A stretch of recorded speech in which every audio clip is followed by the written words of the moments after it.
Hello everyone, welcome to Saroj Mishra's YouTube channel में। YouTube channel पर आप सभी का बहुत बहुत स्वागत है। अगर आप 12th पास हैं, ग्रेजुएट हैं, किसी भी सब्जेक्ट से पोस्ट ग्रेजुएट हैं और गवर्नमेंट जॉब सर्च कर रहे हैं, परमानेंट पोस्ट सर्च कर रहे हैं, तो अच्छी अपॉर्चुनिटीज आ गई है। विज्ञापन जारी हो गया, एडवर्टीजमेंट रिलीज हुए हैं, जिसमें आप स्क्रीन पर देख सकेंगे। जूनियर इंजीनियर की पोस्ट है, टोटल 7 वैकेंसीज है। सुपरिंटेंडेंट की पोस्ट है 10 वैकेंसीज, टोटल 10 वैकेंसीज है। टेक्निकल असिस्टेंट 30 वैकेंसीज हैं। लाइब्रेरियन इंफॉर्मेशन असिस्टेंट के लिए 3 वैकेंसीज, सीनियर असिस्टेंट की 10 वैकेंसीज हैं। सीनियर टेक्नीशियन की 14 वैकेंसीज हैं। जूनियर असिस्टेंट की 24, टेक्नीशियन की 30, ऑफिस अटेंडेंट की 7 एंड लैब अटेंडेंट की 15 वैकेंसीज हैं। टोटल मिला के 150 वैकेंसीज हैं। किसी भी दूसरे राज्य या किसी भी दूसरे स्टेट या यूनियन टेरिटरी से आप बिलोंग करते हैं, लेकिन आप यहाँ अप्लाई करने के लिए एलिजिबल हैं और इंटरेस्टेड हैं, तो बिल्कुल एप्लीकेशन कर सकेंगे। बाकी आगे की डिटेल की एडवर्टीजमेंट कौन से स्टेट से जारी की गई है, कहाँ से, क्या इसकी फीस स्ट्रक्चर रहेगी, सिलेक्शन क्राइटेरिया, क्वालिफिकेशन किस पोस्ट के लिए क्या रहेगा और एज क्राइटेरिया किस पोस्ट के लिए क्या है, ये सारी डिटेल आगे आपको वीडियो में देखने को मिलेगी। वीडियो एंड तक देखें। अगर आपके लिए जॉब लोकेशन वगैरह सुटेबल है या कंफर्टेबल हैं आप, तो बाकी एंड तक वीडियो देखेंगे तो सभी डिटेल्स आपको समझ आ जाएंगी। चलिए आगे बढ़ें। तो एडवर्टीजमेंट 12 पेजेस की है। जूनियर इंजीनियर सबसे फर्स्ट पोजीशन पर है। इसके लिए अपर एज लिमिट 30 ईयर्स है। एडवर्टीजमेंट में ही कैटेगरी वाइज बाइफर्केशन दे दिया गया है कि एससी में कितनी सीट्स हैं, एसटी में, ओबीसी में, ईडब्ल्यूएस, पीडब्ल्यूबीडी। सपोज मान लें कि किसी रिजर्व कैटेगरी में, रिजर्वेशन कैटेगरी में सीट नहीं है, तो ऐसे केस में कैंडिडेट यूआर में आकर एप्लीकेशन कर सकेंगे। यूआर का मतलब होता है unreserved category, general category, open category. तो अगर रिजर्वेशन में सीट नहीं है तो यूआर में आकर एप्लीकेशन की जा सकती है। ऐसे केस में रिजर्वेशन का बेनिफिट नहीं मिलेगा, लेकिन अप्लाई कर सकेंगे। तो ये तो वैकेंसी की डिटेल मैंने आपको पहले थंबनेल पर भी दिखा दी है कि क्या क्या वैकेंसीज हैं, कौन कौन से पोस्ट के लिए। इनके लिए सबके लिए एज क्राइटेरिया दे दिया गया है, तो फिर से एक बार एज क्राइटेरिया वगैरह चेक करेंगे क्वालिफिकेशन के साथ में। ऊपरी आयु सीमा में छूट भी दी हुई है गवर्नमेंट ऑफ इंडिया नॉर्म्स के हिसाब से। सबसे पहले समझते हैं कि नोटिस रिलीज कहाँ से हुई है। नोटिस रिलीज हुई है national institute of technology Calicut की तरफ से। कैलीकट केरला में है, केरला राज्य में है, बट दूसरे राज्यों के कैंडिडेट भी अप्लाई कर सकते हैं। 20 जुलाई को नोटिफिकेशन जारी तो हो गई है। एडवर्टीजमेंट के हिसाब से ऑनलाइन एप्लीकेशन शुरू होनी थी, बट संडे है 30 जुलाई, आज ऑनलाइन एप्लीकेशन शुरू नहीं हुई है, तो शॉर्टली शुरू हो जाएंगे। आप वेबसाइट चेक करते रहें। चलिए आप देख लेते हैं क्वालिफिकेशन कौन से पोस्ट के लिए क्या चाहिए। सबसे पहले एज क्राइटेरिया समझ लें, क्योंकि एज क्राइटेरिया नीचे आपको देखने को नहीं मिलेंगे। तो जूनियर इंजीनियर के लिए पे लेवल 6 रहेगा, तो पे लेवल 6 पे सैलरी अराउंड 50,000 जरूर रहेगी। ऊपरी आयु सीमा ये जनरल कैटेगरी के लिए 30 ईयर्स है। सुपरिंटेंडेंट पोस्ट है, इसके लिए फिर से एक अलग वीडियो भी बना दूंगी, क्योंकि इसमें ग्रेजुएट और पोस्ट ग्रेजुएट दोनों अप्लाई कर सकते हैं। इसमें 10 वैकेंसीज हैं, 30 ईयर्स अपर एज लिमिट है। टेक्निकल असिस्टेंट के लिए काफ़ी वैकेंसीज हैं, 30 वैकेंसीज हैं। ऊपरी आयु सीमा, अपर एज लिमिट 30 ईयर्स है। लाइब्रेरियन इंफॉर्मेशन असिस्टेंट के लिए लेवल 6 है, 3 वैकेंसीज हैं, अपर एज लिमिट 30 ईयर्स है। सीनियर असिस्टेंट के लिए 10 वैकेंसीज हैं, ऊपरी आयु सीमा 33 ईयर्स है। और सीनियर टेक्नीशियन के लिए 14 वैकेंसीज हैं, जिसमें ऊपरी आयु सीमा, अपर एज लिमिट 30 ईयर्स है। इसके अलावा और भी क्या क्या वैकेंसीज है वो हम चेक करेंगे।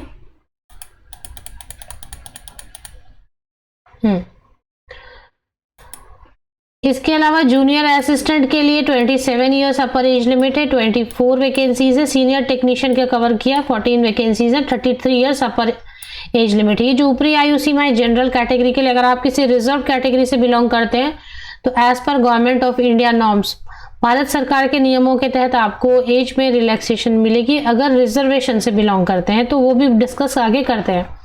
टेक्नीशियन के लिए काफ़ी पोस्ट है, तो चेक कर लेंगे इसके लिए क्या रिक्वायरमेंट है क्वालिफिकेशन की। 27 ईयर्स अपर एज लिमिट है। ऑफिस अटेंडेंट के लिए 27 ईयर्स अपर एज लिमिट है, सिर्फ इसमें 7 पोस्ट हैं। और लैब अटेंडेंट के लिए 15 वैकेंसीज हैं, इसके लिए 27 ईयर्स अपर एज लिमिट है। तो चलिए अब क्वालिफिकेशन की डिटेल देख लेते हैं। जॉब लोकेशन आपने देख लिया है, केरला है, कालीकट है। अगर आप चाहते हैं तो वीडियो को देखते चले जाएं, आगे सारी इन्फॉर्मेशन आपको मिलती चली जाएंगी, जैसे कि क्वालिफिकेशन वगैरह। सबसे एंड से शुरू करते हैं, क्योंकि यहाँ से शुरू हो जाता है 12 पास कैंडिडेट जहाँ से अप्लाई करना कर सकते हैं। तो ये है लैब अटेंडेंट, ग्रुप सी में आता है। 12th अगर आपने साइंस सब्जेक्ट से किया है, इसके अलावा कुछ भी नहीं चाहिए, कोई एक्सपीरियंस नहीं चाहिए, कोई सर्टिफिकेट नहीं चाहिए। लैब अटेंडेंट अगर आपने 12वीं साइंस से किया, उसके बाद भले आपने आर्ट्स ले लिया हो, ग्रेजुएशन में चलेगा, कोई प्रॉब्लम नहीं है, लेकिन मिनिमम आपने 12th साइंस से किया है, लैब अटेंडेंट पोस्ट के लिए अप्लाई कर सकेंगे। ऑफिस अटेंडेंट के लिए कोई भी 12वीं पास। अभी इसमें दोनों पोस्ट में अच्छी चीज क्या, परसेंटेज का कोई प्रॉब्लम नहीं, किसी भी प्रतिशत अंक के साथ आपने 12th पास किया है, आर्ट्स साइंस कॉमर्स किसी भी स्ट्रीम से, तो आप ऑफिस अटेंडेंट पोस्ट के लिए अप्लाई कर सकेंगे। सैलरी बहुत ज्यादा फिलहाल नहीं होगी, बट गवर्नमेंट जॉब है तो सैलरी फटाफट बढ़ती चली जाती है हर साल। तो फिलहाल जो है ज्वाइनिंग के समय आपको 30,000 तक मैक्सिमम मिलेगा इन 2 पोस्ट के लिए। चलिए आगे देख लेते हैं। और आगे जो पोस्ट हैं ऊपर, टेक्नीशियन के लिए क्या रिक्वायरमेंट है, लेवल 3 ग्रुप सी है, ये भी 12th अगर साइंस से किया है, इसमें परसेंटेज मांग रहे हैं 60%, 60% अंकों के साथ मिनिमम। 12वीं अगर साइंस स्ट्रीम से किया है, या फिर अगर साइंस से नहीं किया है आपने, 12th ऐसे ही किया है किसी भी स्ट्रीम से, 50% या उसके अधिक अंकों के साथ, और आईटीआई किया है आपने कम से कम 1 साल वाला आईटीआई सर्टिफिकेट है आपके पास, तब भी आप अप्लाई कर सकेंगे। डिप्लोमा इंजीनियर्स भी कर सकते हैं अप्लाई, कोई प्रॉब्लम नहीं है। तो डिप्लोमा इंजीनियर्स भी यहाँ पर, या आईटीआई वाले भी अप्लाई कर सकते हैं। क्वालिफिकेशन के बाद इसमें कोई भी एक्सपीरियंस टेक्नीशियन पोस्ट के लिए भी नहीं मांगी जा रही है। आगे चलिए देख लेते हैं और क्या क्या पोस्ट हैं। इसके अलावा और भी सभी पोस्ट जो है ना, इसमें ज़्यादातर किसी में भी एक्सपीरियंस नहीं मांगा जा रहा है। जूनियर असिस्टेंट की पोस्ट है, एज यूजुअल आपको पता होता है कि इसमें टाइपिंग आपको आनी चाहिए, कोई सर्टिफिकेट नहीं मांग रहे। 12th आपने पास होना चाहिए किसी भी स्ट्रीम से, आर्ट्स साइंस कॉमर्स सभी चलेगा। परसेंटेज प्रतिशत अंकों का कोई प्रॉब्लम नहीं, किसी भी परसेंटेज के साथ आपने 12th पास किया है। टाइपिंग स्पीड के लिए आपसे कोई सर्टिफिकेट नहीं मांग रहे हैं, सिर्फ टाइपिंग आपको आनी चाहिए और कंप्यूटर पे आना चाहिए। तो ये है। और अगर फाइनेंस एंड अकाउंट सेक्शन में आपको रखेंगे तो जो कॉमर्स वाले कैंडिडेट हैं उनको फाइनेंस और अकाउंट सेक्शन में जूनियर असिस्टेंट की पोस्ट दी जाएगी, तो उससे कोई प्रॉब्लम नहीं है। अप्लाई करते समय आप अप्लाई साइंस आर्ट्स कॉमर्स सभी कर सकते हैं। सीनियर टेक्नीशियन की पोस्ट है, इसमें 12th साइंस से होना चाहिए 60% मिनिमम, या फिर वैसे ही रहेगा कि 12th आपने कैसे भी किया है किसी भी स्ट्रीम से 50% या अधिक अंकों के साथ, और आईटीआई है तो आप अप्लाई कर सकते हैं। 10th वाले भी अप्लाई कर सकते हैं अगर 2 साल का आपने आईटीआई किया है तो 10th में 60% होना चाहिए, और आईटीआई जो है 2 साल वाली होनी चाहिए। डिप्लोमा इंजीनियर्स अगर 3 इयर्स का आपने डिप्लोमा किया हुआ है किसी भी पॉलिटेक्निक या इंस्टीट्यूट से जो कि अप्रूव्ड है, वैलिड डिग्री है, तो डिप्लोमा इंजीनियर्स भी इसमें एप्लीकेशन कर सकते हैं। तो मुझे नहीं लग रहा है कि ये वैकेंसी जो है किसी भी कैंडिडेट को रोक रही है। सभी कैंडिडेट्स को अपॉर्चुनिटी, चाहे आईटीआई है, डिप्लोमा है, चाहे 12th पास है, ग्रेजुएट हैं, जहाँ 12th पास लिख दिया वहाँ तो सभी कोई भी ग्रेजुएट भी अप्लाई कर सकते हैं। इसके बाद सीनियर असिस्टेंट की पोस्ट है। सीनियर असिस्टेंट के लिए 12th पास होना होगा, सिर्फ 12th पास मांग रहे हैं, कोई परसेंटेज नहीं, कोई सब्जेक्ट का स्पेशलाइजेशन का प्रॉब्लम नहीं है, किसी भी सब्जेक्ट से आपने 12th पास किया है और साथ में टाइपिंग स्पीड है तब आप अप्लाई कर पाएंगे।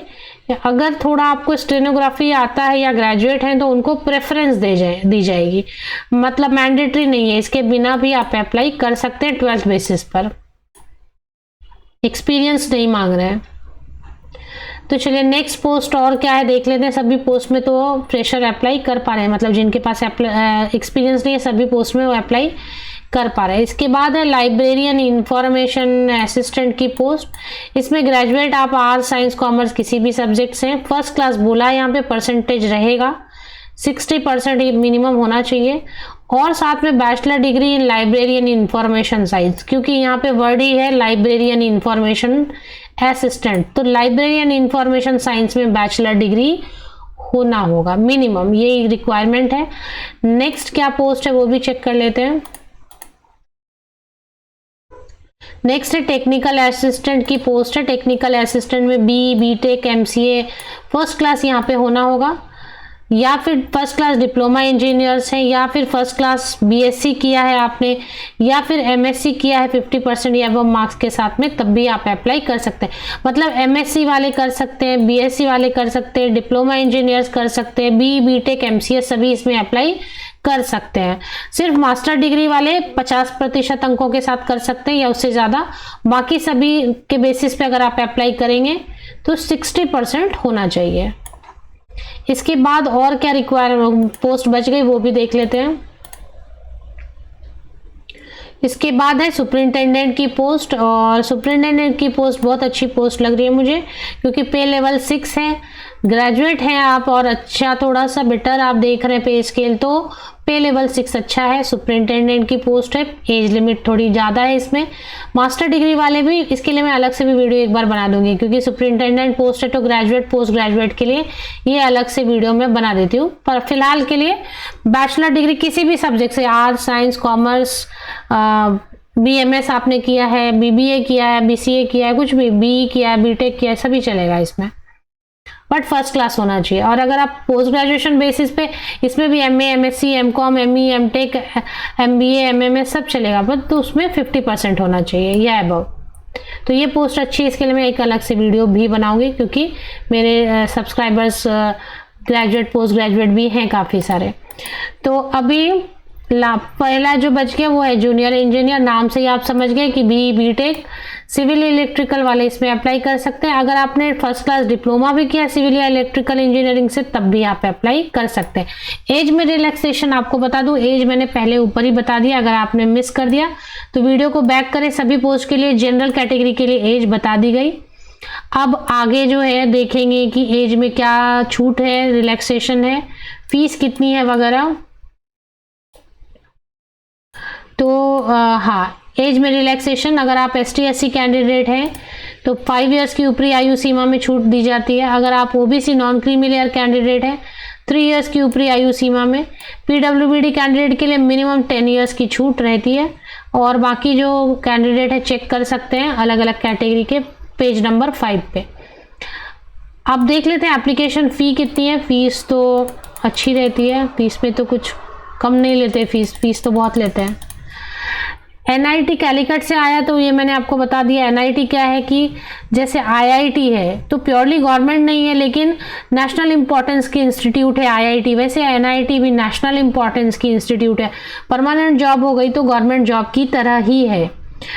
तो फीस की अगर बात करते हैं तो सीबीटी एग्ज़ाम होगा, कंप्यूटर बेस्ड टेस्ट एंड या फिर एंट्रेंस टेस्ट होगा, तो इसके लिए और other test skill test fee to be paid by only. तो इसमें 2 सेक्शन में है।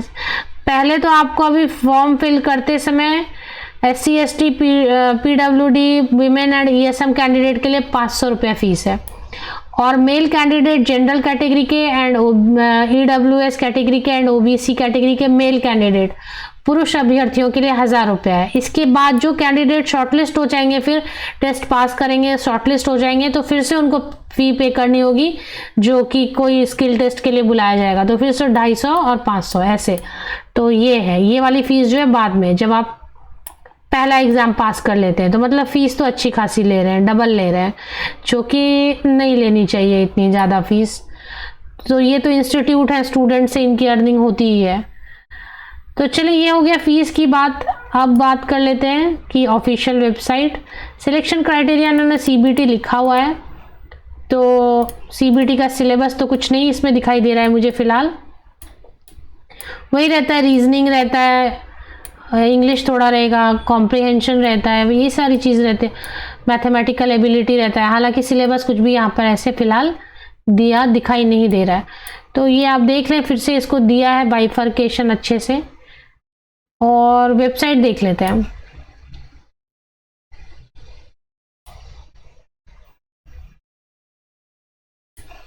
चलिए वेबसाइट चेक कर लेते हैं।